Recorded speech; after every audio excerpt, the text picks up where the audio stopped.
世界のみんなとつながろう Bridges across world communities.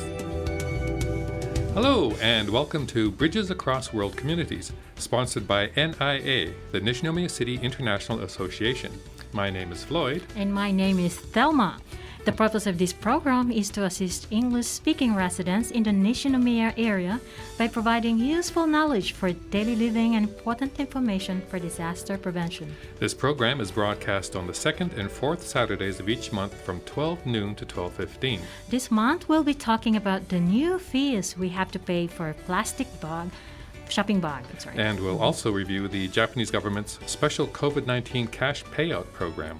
And our guest for this month is Miss Melody Lady Arnales Garcia-Takayasu from Philippines, who now lives in Nara. 提供は西宮市国際交流協会です。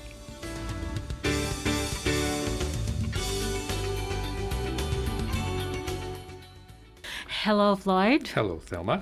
Well, it's July. Half the year has passed already, and the rainy season is finally over. Yeah, but not soon enough for the residents of Kyushu and some other areas where earlier this month, record-breaking rains caused widespread flooding, landslides, and loss of life.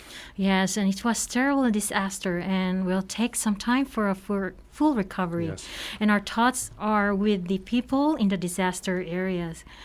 So, what's our topic for this month, Lloyd? Well, did you know that since July 1st, we've had to pay for the plastic bags we get when shopping at supermarkets, convenience stores, and other places? Yes, and I think it's a great idea. The Japanese government is finally taking measures to curb the excessive use of plastic checkout bags. And we've all seen photos and videos of the numerous animals killed by swallowing or getting tangled in plastic bags and other plastic waste, right? Yeah, and we've also seen the mountains of plastic garbage piling up all over the world, not to mention the vast amounts of microplastics that are now found everywhere in our environment. This free system is encouraging consumers to change their wasteful habits and help clean up the global environment. Yeah, so how much are we going to have to pay for our plastic bags now? Well, the price depends on the size of the bag, but can be anywhere from 3 yen to 10 yen each bag, I think. And the policy applies to all shops in Japan. Now, I heard that according to a United Nations Environment Program report that was released in June of 2018, Japan's per capita amount of plastic waste is the second highest in the world, only after the United States. Wow, that's a lot. Yeah. And, I think most people in Japan don't really realize how much plastic waste they produce. But, in reality, the plastic bags account for only a small percentage of the total plastic waste worldwide. So reducing our use of plastic bags is really only the first small step we need to take to eliminate the global problem of plastic waste. Yes, and some people are complaining about being forced to pay for plastic bags or using eco bags when they go shopping. Yeah, taking environmentally friendly actions can initially be a bit of a hassle, but we have to start being more responsible and do what we can to reduce and eliminate all that plastic garbage from damaging our environment. Exactly. Okay, I'll do my best to stop using plastic bags and always use an eco bag when I go shopping. I will too.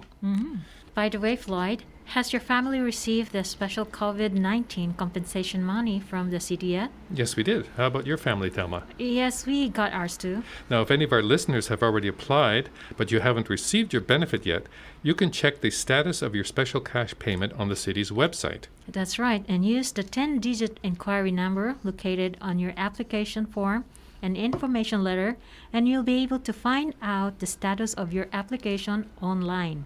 And if you can't read Japanese, the city's website has an automatic translation function.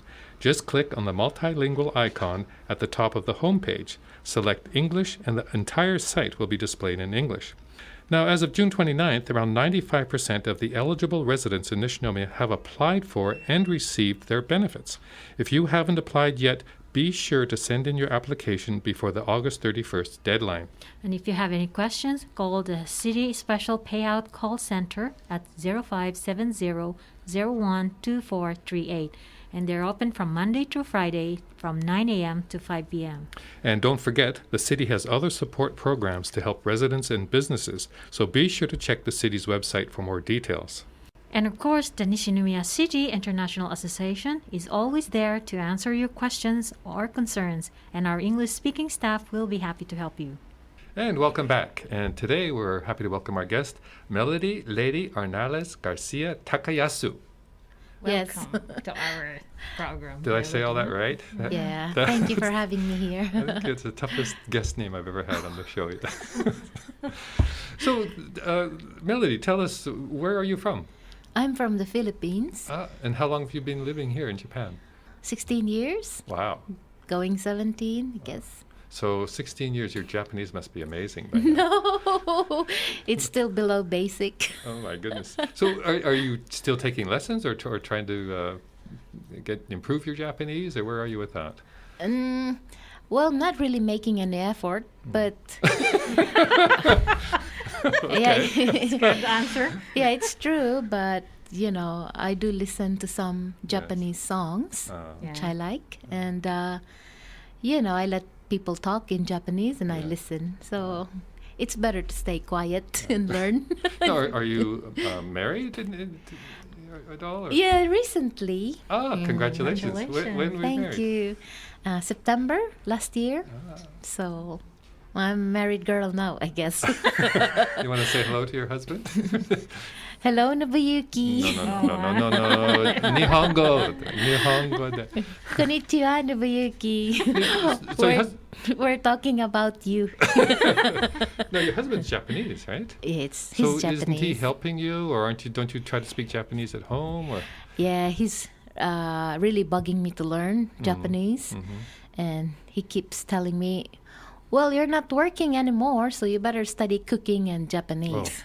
So please watch, Japanese TV shows and not only listen to Japanese songs. Learn Japanese, learn Japanese. Well, what do you speak at home together? Sign language. A little bit of both, actually. A little bit of Japanese and a little bit of English.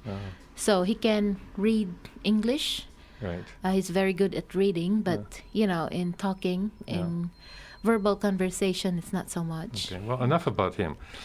Probably they have a common language, Floyd. What's their common language? Love. Yes, that's right. Love. Well, I guess they have something. Now, you mentioned that you stopped working recently. What were you doing before? Well, I work as an English teacher. Yeah, always has.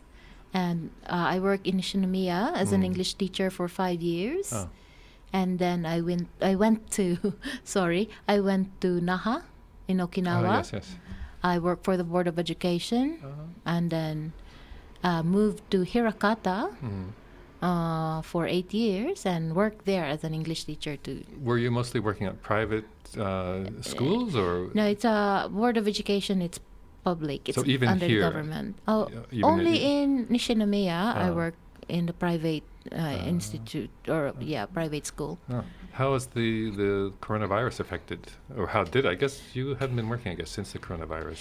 Yeah, but I was still working when, this pandemic was just sprouting out. So, it really affected the schedules, and even the graduation. Everybody was wearing masks, and it's really, very different from what I used to.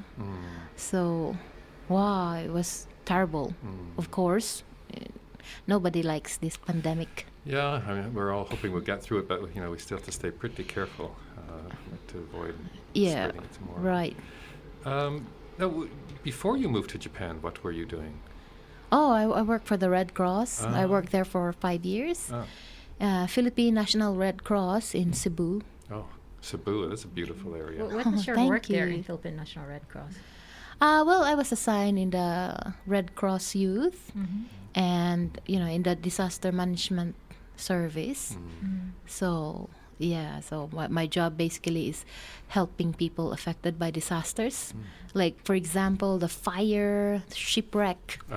Yeah, so those are like the fire basically is like the main problem in the city, especially in March, where it's in, the onset of summer. It's really hard. Is it in the city? I don't know Cebu. I was looking this morning on Google trying to get a sense of it. But is it very densely populated or a lot of housing? Yeah, there are areas that are really densely populated, and it's yeah, in other areas there are also like spaces, where you can breathe. But in most cases, it's really like people are just crowding in one particular area and just like living together. Again, when I look online, I see all these beautiful, aquamarine, turquoise waters and beautiful beaches. I mean, is that kind of environment you grew up in? Yeah. Well, so what's it like living here now? It's a little less like that, I guess, in this area. Yeah, it's true. Growing up, we could just walk to the beach and then dive. Wow. Dive from the rocks or swim. But here you have to go to places to, see the beaches or get some fresh air or salty water, So it's a very different. What did your family think about you moving to Japan? Oh, they're very happy because, first of all, my family really wants, somebody who can accompany my aunt. She's the first one in the family, to live abroad. So it's really hard. So when I came, so it's very good that the princess of the family can finally have an assistant. Now, for our listeners, Melody's talking about Thelma-san, our co-host. I didn't know you were a princess. Okay, we're going to interview Melody right now. So Thelma was here first, and then you came later. Yeah. And she was a big help. Right. So she paved the way for you. Yeah. She always does that to everybody, not only to me. But the entire family. So I'm just, fortunately, I'm the one who. Let's go about her feelings staying in Japan. Well, we're running out of time already for this month. Okay. But let's talk about NIA. She likes this. Well, I think we're gonna have to continue this next month. Yes. So, can you join us next month? Oh, if you still want, yes. Of course. Yeah, of course. Sorry to cut it short here, but we are running out of time. So let's pick this up next month, and we'll pick up talking about your princess relative. Okay. Yeah, thank you so much, Melody, for coming on our program. Thank you for having me here. 防災情報です。 Once again, it's that time of year to watch out for guerrilla rainstorms. What a guerrilla rainstorm means? Well, a guerrilla rainstorm is a heavy rain or downpour that exceeds 100 millimeter per hour for a short period of time in a small localized area. Often it'll be sunny one minute, then unexpectedly start pouring with rain the next. Oh, that sounds dangerous. Yeah, it is. A guerrilla rainstorm can cause massive damage in less than an hour. Rising rivers can leave people stranded or even worse. And excessive rainwater can flood underground malls and subway stations. So what can I do and my family to protect ourselves from guerrilla rainstorm, Floyd? Well, before going out, you should always check the latest weather forecast and pay close attention if they're predicting unstable atmospheric conditions with sudden rainstorms or lightning. Okay. Also, when you're outside, you should keep an eye on the sky. If dark clouds suddenly appear overhead, or there's thunder and lightning, or sudden cold winds start blowing with large drops of rain or hail stones, then watch out. So if the weather looks dangerous, you should seek shelter nearby or move to a safer place immediately. That's right. At the Nishinomiya City International Association, we are gradually resuming one-on-one Japanese lesson, and we've already begun group language classes using Zoom, taking measures to prevent the spread of the coronavirus. We'll resume other activities and events according to the situation, so please check the NIA website and Facebook for the latest information. The COVID-19 situation is still evolving, so we must all continue to do what we can to stay healthy. When you have to go out, please avoid the 3 C's: closed spaces, crowded places, and close contact. And be sure to wear a mask. But to prevent heat stroke when outside during the hot summer weather, it's okay to take the mask off for a while. And if you're feeling too hot, just remember to maintain social distancing. And lastly, if you need help, please don't hesitate to contact NIA at 0798 328680 or write an email to nia@nishi.or.jp. 敵は西宮市国際交流協会でした。 Stay Stay safe. safe, everyone, and have a nice weekend.